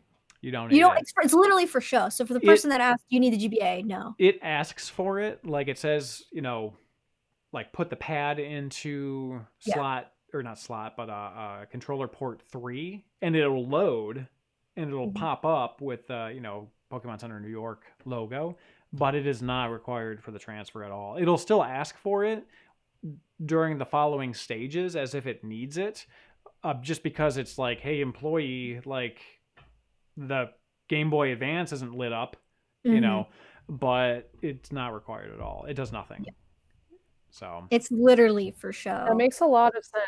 Yeah. It actually makes a ton of sense, because if you look at the couple images that we do have of the machinery, the Gotta Catch 'em All machine with all the gold and whatever, you can actually see there's the Game Boy Advance, the special gold one, and then right on top there's like a slot that you put it in. So that actually makes perfect sense and lines up perfectly. And you gotta think too, like the link cable, or I don't know if they use something proprietary at the store, but the normal link cable for the Game Boy Advance, it doesn't, like, it goes into that port on the top, but it doesn't fully block the cartridge slot. So you can have a cartridge in it, but you can't insert a cartridge in it, really. In the GBA. While it's connected, right? So you wouldn't be able to pull in and out, because you'd be yanking the the link cable. They're like, it's like right next to each other. So it would not work for that. So it basically again is just for absolutely nothing. It's kind of funny, honestly. It's kind of a weird thing, but it's you know, Nintendo, and it's sort of their art of illusion. I guess if I had to guess, maybe they wanted to have some sort of like physical / like visual representation of like having the GBA there. So then, like, if a kid sees it, they're like, oh, look at GBA, let me go put my cart in this thingy, and then I press a button, and then I magically get it. You know, because if you just had the cartridge reader there, I feel like that would be very weird. Yeah, that too. Yeah. I don't know. I think so what we know about the Game Boy Advance, is basically that Game Boy Advance was like they were really, really pushing that Game Boy Advance in the original Pokemon Center New York store, and so much so they actually started selling them overseas as well, in Japan, which was super weird, because they were supposed to be for like the New York store, but they actually did sell them in Japan, and they have different box. To my knowledge, they have different boxes. Not very different, but it's different enough. I literally saw someone on Instagram. So that's That's like a weird trivia fact. I'm trying to find. There was something about the GBAs that where is it? Oh my god, sorry, this Google Doc is really long. But there was something about the GBAs, like because you mentioned they were sold overseas. But I think also apparently they like a lot of things were sold overseas. They made their way out into like other like stores and stuff, like in New York, like GameStop or EB Games or whatever. I'm gonna try to control F. Yeah, I've heard that too. I think they were sold in Walmart. Something I've like heard that before. I think in Toys R Us too. Yeah, they were sold. So basically, the reason why you see them pop up on eBay so often is because they actually were not store exclusive, even though they were marketed as store exclusive. You could actually buy them all over the place. Yeah, they're not that rare. Although I will say, as like an added little like side note to that, if you see one on eBay, be really careful because it's like a super popular thing to like put the shell on and like it's anybody ever wants the same thing or like copy the shell. Yeah. Just be careful. Is that weird sort of like, I mean, with Pokemon especially, like, I mean, there's always going to be like fakes, right? Like not just reproductions, but like flat out bootleg, you know? But Pokemon has so many. Oh my god. Like when I had to be so careful. Especially with the plushies too. Really? Wow. Yeah, I guess. Oh god, a lot. It's insane. A lot. I found the bit. I'll read a little bit. I guess like teaser, but like I'll read a little bit of this. They had to order like a certain amount of units to even get like a limited edition like GBA, because even though like Pokemon's like part of Nintendo, they still had to follow their stuff. So I think, I don't know the specific date on when the GBA was released. I assume around when the store came out or when the store opened, but like apparently it was like shortly afterwards they announced GBA SP. So it's like, oh look, we have this limited edition Game Boy Advance, and you literally just announced the SP. Like, come on. And then like apparently Nintendo took some of them back and then distributed them out to like other retailers and stuff, which explains why they were in Walmart and like EB Games and stuff. Yeah. Came out in 2001, the original GBA. Yeah. So there's that. Yeah. Actually. And then the SP was February 2003. So it was not too far afterwards. They got that remodel. I can imagine. Yeah, by then it's like, well, even like whenever if it was released in 2003, I don't remember when the specific date they announced it, but imagine, maybe like a year out they announce it, and then people are like, oh, I don't want this dumb gold one that doesn't have a backlight. Yeah, right. So yeah, especially they were also pushing the Pokemon Mini at the time. That was another huge thing. You could see it in all the promotional work. So the Pokemon Mini, for people who don't know, it was this like it looks like a Game Boy, but it's not. It's like this strange little thing. And then you put mini, teeny tiny Pokemon cartridges in it that were like little mini games. And I think they were more popular in Japan than they were here. So what ended up going on was, there were a whole bunch of games that were released for it in Japan that never showed up here. And you can kind of see in all of the early Pokemon Center New York advertising, it's like you'll see stuff for the Pokemon Center, like the Game Boy Advance and, toys and their, other ceramic goods and stuff and plates and whatever. But then you'll also see Pokemon Mini, Pokemon Mini, Pokemon Mini. Gotta look at this, it's a Pokemon Mini. And so like, first I was like, back in the day when I was doing research on this, I was like, why is this a thing? It was dying and it was not selling very well. So they were trying really, really hard to push it. Another example of this is Pokemon Box. I have that game. It's yes. Pokemon Box basically was it was Pokemon Box Ruby and Sapphire.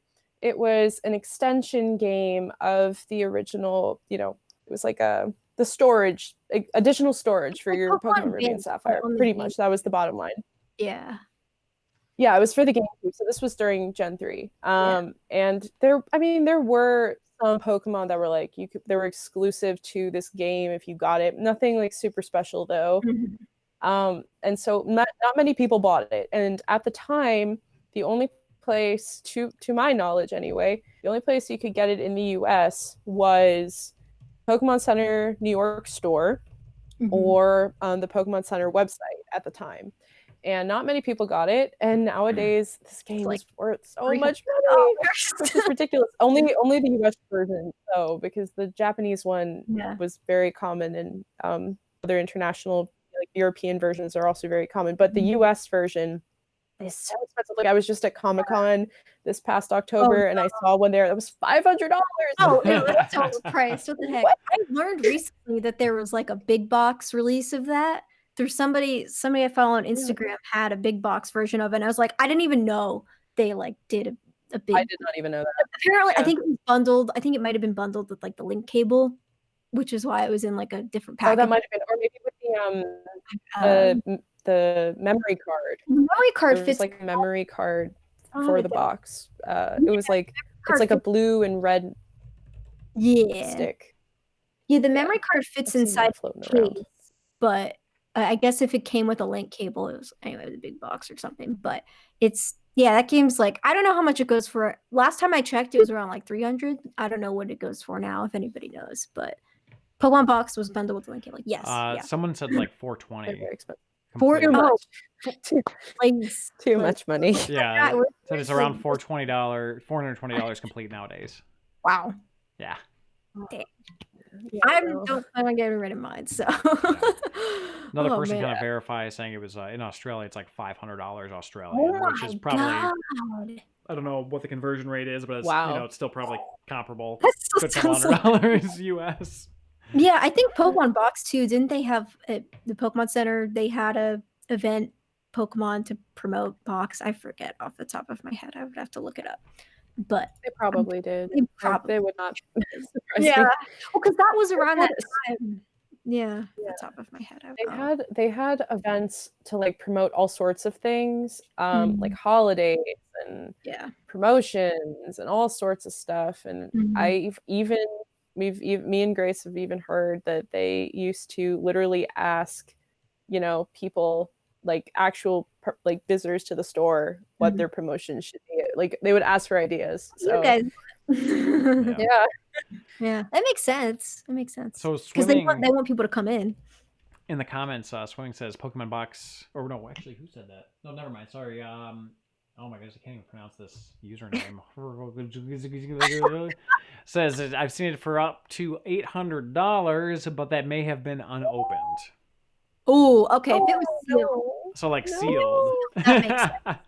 But not don't ever open it, please. Don't do it. It's funny because people meme about how like expensive Pokemon boxes, the American version is like nowadays, because literally it's like not even a game. Like for anybody that doesn't know, all you can do is it's like Pokemon storage. Or you can play Ruby or Sapphire, not Emerald. You can play Ruby or Sapphire. You can emulate and store Pokemon, and then maybe get a couple like special Pokemon. But like it's nothing special. It's not like it's like Jirachi or anything like that. It's just like a piece. It's about the rarity. I mean, like it's like a lot of the like Sega Saturn stuff, Sega CD, like some of those games. Yeah.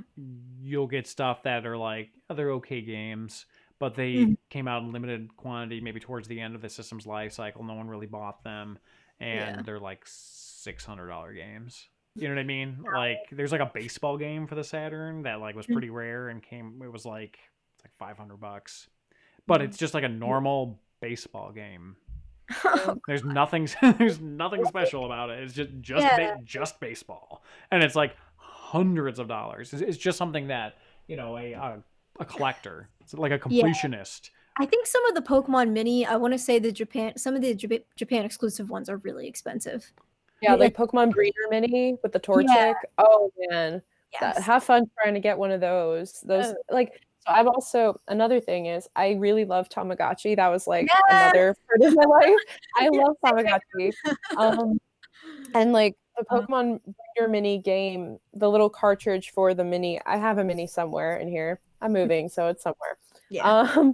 But the Pokemon Breeder Mini cartridge is so hard to find.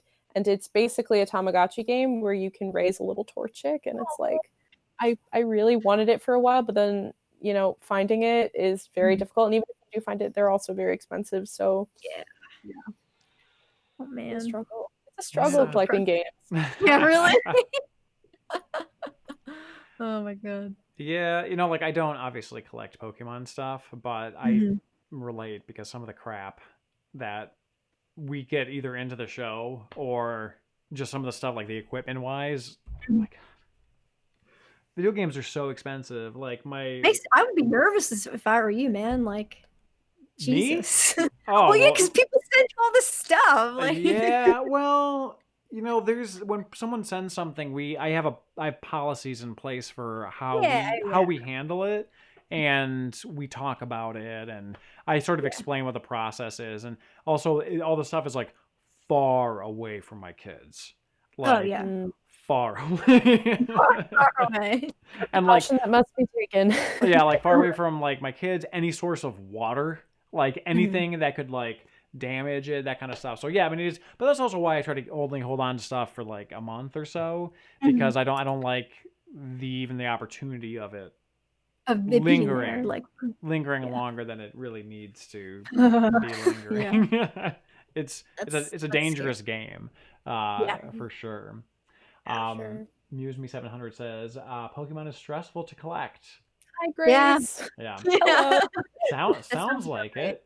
But, one thing that I'm very proud of with this particular project was that I think we did a great job of destroying a black/gray market of these very ultra rare, and obviously we don't have all of them, but we have a reasonable quantity of them, more than existed before. That creates, essentially. What's that? You have the thing that like creates the and I tried to get as many transferred as I possibly could, and because the Pokemon project guys kept being like, can you test this now, can you do it this way, now can you do it that way, and it was so tedious because it's like you'd have to watch this animation, and then after your party's full up, you'd have to pull it out, put them into your computer, like into your box or whatever, put the cartridge back in, and then do it again, watch a 30-second to a minute animation, pull it out, push it in, you know what I mean? So as many as I could, but we got some shinies, we got some good stuff in there, and I feel like it may have totally destroyed this gray market of selling these rare Pokemon for an obscene amount of money. You know what I mean? Like it should be more accessible to people now. So I'm very pleased about that we were able to do that.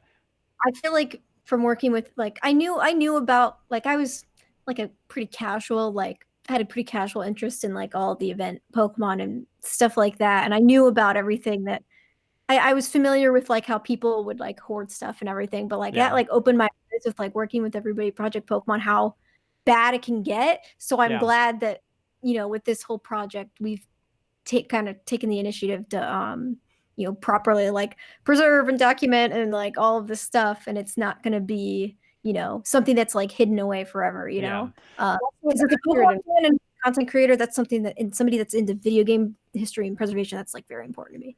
So but it was funny, I was telling my wife about that. I'm like, there's this gray market, and we kind of disrupted it because of that, and she's funny because she's very down to earth and not being a gamer or really a collector in any way, she's like, yeah, Tony, you guys are the hero we don't deserve. I get it. Whatever, man. And I'm like, no, but really, we really ruined somebody's day who wanted to sell this. And it's if I try to explain to people outside of this, what I've been doing for however long it's been now, it's we preserved this really important thing from 20 years ago that only it was only in New York for this time, and these events at this time, and it was supposed to be destroyed, and people would be like, what? Catch me in school trying to talk to people next to me, hey, have you ever been in the store? I mean, I'm in New York, so I'll go to I've tried asking employees at Nintendo New York back when it was Nintendo. I did this a long time ago, so I don't know what it's but back in the day, I literally was hey, have you ever heard of Pokemon Center New York? And they're we can't talk about that. I'm I don't blame you. Not surprised. Apparently we're with one of the things I was writing notes about before, apparently with the switch over to Nintendo World, they completely got rid of everybody that was at the Pokemon Center. Yeah. Like Nintendo wanted to use like their own people, which sucks because if you went, it's like, yeah, you go there and you're like, hey, you heard of that Pokemon Center? They'd be like, I don't know what you're talking about because Nintendo probably like, don't talk about them. Yeah. It didn't exist. The Pokemon Center didn't exist. And also that, I mean, like you develop a relationship. If you were a regular at the store, you develop a relationship with the employees, and then you would lose that. And I mean, granted, not that anyone needs incentive to buy Nintendo stuff, but you kind of lose that connection. You know what I mean? Yeah. Which is unfortunate. But backtracking a little bit, like trying to explain to someone what we're doing who's unfamiliar with it is like trying to talk to your grandma about video games. She's like, "Oh, that's so nice, dear. That's so nice what you're doing. It's just wonderful. You know, that's nice." You know what I mean? Like, and you're like, "No, but this and that and whatever," and they're just like, they don't care. Yeah. In my case, like before, like when the website was still brand new and like nobody was really talking about this at all, it was so weird explaining to other like Pokemon fans, like, yeah, there used to be a Pokemon Center in New York, and people who like hadn't gone or like had never heard of it were like, that's not true at all. They've only ever been in Japan or Asia. I'm like, nope, there was one here. It was right over there, and people were like, what? Yeah. Real quick, I think we have one of our other show producers in the chat here for Hard for Games. It's probably John, based on the comment. He says, we will soon be releasing a shiny Regifizame, but only after Mother 3 gets released. I'm guessing that's John, just by the nature of the insanity. But John, let us know if that's you in the chat. We actually just completed 2 episodes yesterday. As a matter of fact, we did a double shoot, which turned out to be pretty good. We covered 2 builds of a Pirates of the Caribbean game that was released but not on the consoles of which we were playing them on, and were also the same game by the same developer but were divergent and not actually the same game. Doesn't make sense. Didn't you do a Pirates video before? Is this related? No, I don't think we did a Pirates video before. Maybe, did we? I don't remember. I swear to God, you had a video where... Because this was for the Xbox and the Nintendo Dolphin is what we played it on. I'll have to go dig in. Yeah, see if we did a Pirates of the Caribbean video. I don't remember if we did. Brought up or something. I may be thinking of something else. I don't know. Maybe. And then we did a Barcade review as well, because we went to this barcade and shot a bunch of footage, but then never did anything with it. So, you can't guess who I am. You aren't my dad. Okay, yeah, that is John. John, I am your dad. I'm your Hard for Games daddy. Now call me daddy in the chat, son. Do it. Do it. Alright, he says, alright, I'm out, fam. Gonna go watch some weeb shit. I approve. I approve too. Oh, okay. It's Alright. valid. See you, man. Thanks for the good shoot yesterday. Okay, so yeah, I mean, we covered all of the topics we had listed, but I just kind of wanted to, before we go, is there anything else that you guys wanted to cover or discuss? I mean, honestly, the main thing, at least, oh my God, chat right now. Honestly, the main thing I can sort of think of off the top of my head, since like, you know, even though like the first like video came out and people are like, oh my God, this is a thing. And, you know, a lot of people are reaching out with like stories and stuff like that. What I'll say is, if you've been there and you have pictures or video, again, reach out to any 3 of us. You know, we're all talking to each other pretty much like. Or Grace. Or Grace. Yeah, or Grace too. Reach out to, you know, like all 4 of us with that kind of stuff. Just because, you know, that's how a lot of this is surface, is people being like, hey, I went to this one place at this one time, I took a picture, sort of thing. So there's that. And then if there's anything you guys want to see in the next video, you know, let us know. Anything specifically, because again, I mean, at least I know on our end, like there's a lot, you know, it's hard to kind of put it all in one video, I guess.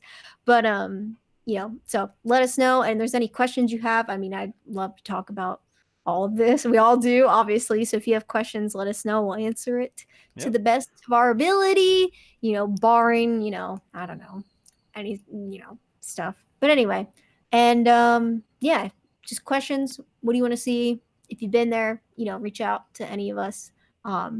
Yeah, that's really been the main takeaway with like, especially a lot of the comments. People are like, "Oh, I went and blah blah blah blah blah." So, but it's like, yeah, you went. Feed us your memories. Give Yes, me the memories. please. You know, give me that knowledge.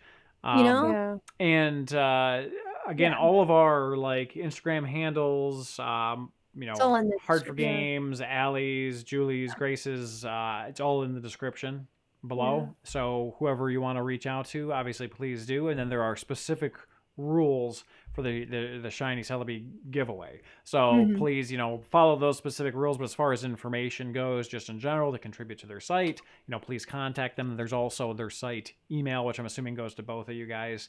And then you guys can kind of discern what to do with that information from there. So, and then another thing, Me700 says there also is a donation page on their website. If you feel like contributing to help with the upkeep of their website, which is not cheap, you know, please obviously feel free to do so.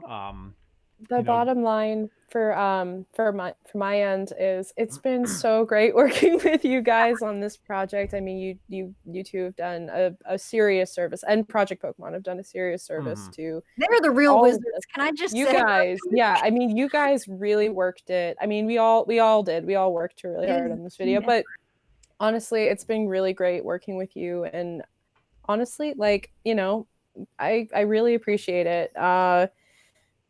I think the last thing I'll just add really quick for people who didn't hear me earlier, for the website, it's currently under construction. You can still see I think you could still see everything that's on there right now, but it's under construction.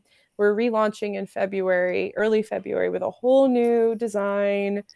It's going to be really cool, like a new information, some new photos, a brand new tab where you guys can post your text stories.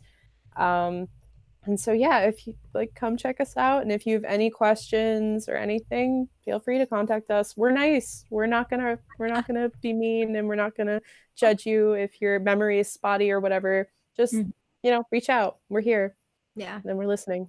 Yeah, please do. Story. Like, it doesn't have to be pictures. Like, even just like, oh, I went and, you know, I got this event and blah blah blah. Like, even that is really helpful. We're literally going to have a tab on the site where you can do that going forward. That's great. So, yeah, that's a good idea. As a matter it's of going to be fact. awesome. I'm really excited to launch Yeah, it, but it's going to take a little bit longer. So. Yeah. Well, you know, websites always take a little longer than you expect, but again, it's under construction, and just be patient, everybody. But it'll be bigger and better and more expansive, and hopefully, with everyone's, you know, contributions in terms of content, it'll be just really the vision will be complete as to what they're going for on the website. So, you know, please obviously help out with that. And again, you know, we didn't mention them too much in this, but like Allie had said, Project Pokemon, I didn't, because they kind of have their own individual like handles, but this was kind of more of like a history video. So maybe if this goes live, I'll go ahead and add them in the description. But you know, they did a ton. They are amazing. They work. are They did of work on this. Magicians. Yeah, like, so it cannot be overstated how much work they actually did on this. The like, on my end, I always consider myself the monkey that gets the content, and I know how to dump stuff and I look at it in a hex editor, and I poke around, and, you know, I preserve it, and I know how to do that. You know, but when it comes to the real nitty gritty stuff, we need experts for that. I am not that. I'm better with video content and coordinating and, you know, making media than I am, you know, tinkering with code, which I can't do at all. So they are the wonderful wizards of Oz of Pokemon that did all this. So if you guys ever want to learn more about event Pokemon and preservation and stuff like that, go on projectpokemon.org. Yes, like, read wonderful resource. Somebody mentioned in the chat, like, if there's like a link to the one about this. If I don't have a link handy, but go on Project Pokemon and just search Pokemon Center New York. You should see a post from me being like, "Hey, my friend found this." Handy, but that's mainly where people have been talking about it and like answering questions and stuff. So, yep. I'm gonna go ahead and just add them right now, so we have them in the description, so I don't forget. They were super important to my initial research too. Like, the original save file that they provided that had the literally the only Pokemon Center New York Pokemon from Gen 2 at the time. Yeah. Really amazing stuff that they do, and everyone should admire their work as much as I do. Oh, someone asked, what was your favorite Pokemon from the distribution? I assume they mean the distributions that like we. Yeah. So I'm actually using my Pokemon that I got to play through Crystal, which is funny because if you remember like that forest area with the shrine in Crystal, like there's that, you know, the Celebi, like apparently there was an event that you had to do. Yes, the GS ball. Yeah. So, and apparently that didn't exist for gold or silver, I guess. You can correct me if I'm wrong. But anyway, so I'm like... but it was scrapped. The only way you could get it was if you were in Japan and you had a mobile system GB, which is really a obscure device. So I'm playing through it and I'm like, how do I get what is the forest guardian? Like, how do I get this? Like, what the hell's going on? So I look at it and I'm like, oh, I, you know, like have to, okay, do that. Oh, it's an event Pokemon. God. And then I'm like, what am I talking about? I already have a shiny and a regular Celebi from the Pokemon Center New York. I'm like, I have it. So I'm like, I can move on from this godforsaken forest, you know? So in terms of what I actually utilize, I use the shiny Mew in my party quite a bit, and I use the Celebi quite a bit. And that, what was it? Entei? Am I pronouncing that? Entei. Yeah. So anyways, I need one more gym badge before that son of a bitch obeys me, because he's level 40. All of those in Legendary Week are level 40. So they just loaf around and disobey you until they die in battle. So it's I'm looking forward to utilizing him, but Mew and Celebi are definitely my favorites. Yeah, I think I would have to say that shiny Mew. Oh man, you could ask anyone who knew me personally, like that week where I got this cartridge in the mail with the Mew on it. I was telling everyone. I was telling my dog. I was telling my friends. I was like, there's a shiny Mew on here and it's real. And it was so exciting. So yes, gotta say the shiny Mew on there for sure. Yeah. It was so funny because you had got that and then immediately took all of these like very professional photos. And it was funny because it's like you took these photos and you sent it to me and it's like it looked like you just got a manicure for the photos. Like, that was blue. It was a coincidence. It was like coincidence. No, I don't think it was. I think that's a lie. I'm gonna say that you got that in the mail, and you're like, because you're big on, you know, you're very active on Instagram, so you were like, you know what, I want to really have the perfect post for this. So you went out, you got a mani-pedi, you know, and then you just rocked it, you treat yourself. Rock that Mew. And then it was just like the perfect photo. I'm like, damn, like she really went all out for this photo. But yeah, it looks like we're kind of all on the same page in terms of our favorites, but that's also kind of what Project Pokemon kind of allowed us to utilize for Gen 2. You know what I mean? It was more geared towards those particular Pokemon. Yeah. Real quick question from the chat from Avery. By the way, is the first live thing that Hard for Games has done. It'd be cool to see more of these, maybe with people like Luigi Blood. So we used to do a show called Hard for Games Gaiden. It was every other Sunday. Actually, Ali was on it quite a bit. So we slowed down and stopped because I had a second child. Just to be 100% honest, it was just so busy, and it wasn't fair for me to spend like 2 episodes per week on Hard for Games when I really should be spending more time with my family. So I kind of slowed it down. But for special occasions like this, I will do a live stream, but I just probably won't do it consistently for a while. I'm gonna wait till they're out of diapers and then probably jump back in. So I guess too, real quick regarding the Gen 2 event things, since we all said the Gen 2 events were our favorite, something to keep in mind, and this is kind of inferred in the video, I guess, but it's not explicitly said. Keep in mind, like, all the stuff that Tony was sent was from when the store closed, so all of it was Gen 3. So, you know, with doing all of the whatever magic they do to get the Gen 2 stuff like recreated and everything, that was kind of huge. Avery, so we do actually have a Hard for Games Gaiden like playlist. You can go back through, not all of, but most of those videos. Like if there was some sort of technical issue, I wouldn't often make them live afterwards, but if they were pretty technically solid, they're still available. Actually, it started as just sort of a topics video, and then it became sort of a live stream. Another good question, Swimming says, how can you have a second child if you were a virgin? So That's a good question, because obviously that's a joke to my Twitter post where it's like, occasionally people will be like, are you virgin? Or whatever. Yeah. And it's just like, I'm like holding my child that looks exactly like me, although you can't see that. But, it's like, well, I'm glad I'm not 12 anymore. Posting that kind of crap on YouTube. I think once you get into your 30s, you really stop caring about like trolls as much. It's kind of like, I'm really It's old. nice entertainment. It is fun. I like reposting them on Twitter so they feel bad about themselves. But anyways, doesn't matter. It was some sort of magic, or it was the mailman. I don't know. It was Mr. Mime. Yeah, yeah. Oh my goodness. Oh no. So yeah, real quick before we go here, guys. Again, obviously, if you're on the channel, you know us. We're Hard for Games. We do content mostly every Saturday. But Allie and Julie, why don't you give yourselves a little pitch here before you go? Where can everybody find you? Yeah, so what up? I'm Allie. You've been staring at my face probably for the past like 2 hours. I make videos about retro games, Nintendo related stuff, Pokemon stuff over on my YouTube channel.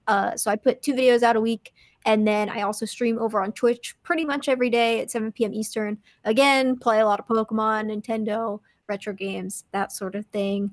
But yeah, this has been super fun, and I'm glad we could all get together and do this because it's neat to talk about it all together since we've all kind of had this shared experience or whatever. But again, if anybody has any questions, feel free to DM me on Instagram or tweet me or email, whatever. I'm happy to talk about it. And again, if you guys have, your own stories from the store, please reach out to any of us and we'll, yeah. So, yeah. Yeah. In case you don't know me, not many people do. My name is Julie. I work with my partner Grace on the website that she made, Pokemon Center New York, and that's the full word New York .com. And I have an Instagram and a Twitter. That's 2Lavelle from Vine. And yeah, so I used to be a Viner back when that was a thing, and that was where most of my following came from. I used to do a whole lot of Pokemon and other really weebish stuff on there. And when Vine ended, I transitioned over to Instagram, and I've been there being weebish over there ever since. So if you want to, spend some time checking out I do a lot of merch shots. That's like a lot of what I do. But I also, I talk about games. I answer questions, and I'm here. If anybody wants to talk about Pokemon Center New York stuff with me, I could talk to you about it all day, all night. I know it all. So please take a look if you feel like you'd like to do that. And if not, stay tuned to February where we're going to relaunch our site, and it's going to be fabulous. I'm so excited. And also, of course, a shout out to Grace, MuseMe700. Her Instagram handle is also in the description, and then she is also the creator of the site that we're talking about here. So throw her some love. She's also amazing. Please go give her all your love. She's a wonderful person. So a lot of research and a lot of work went into the website, went into the project, all that stuff. So, if you have time, peruse through, throw some follows, some likes around, F in the chat for Vine, as everybody's doing here. Yeah, unfortunately for me. Yeah. So any final words before we end here? Get ready for the second video because it's gonna be a lot. Yeah, there's gonna be some stuff. There's gonna be some stuff in there for sure. It'll be a video about Pokemon, and that we can guarantee. So yeah, all right. Well, I guess I'll go ahead and end the chat, and then I'll talk to you two for just like 30 seconds, minute or whatever, in Hangouts, just to say goodbye once we're no longer live. Yeah. So we'll see you guys later. I don't know. Bye.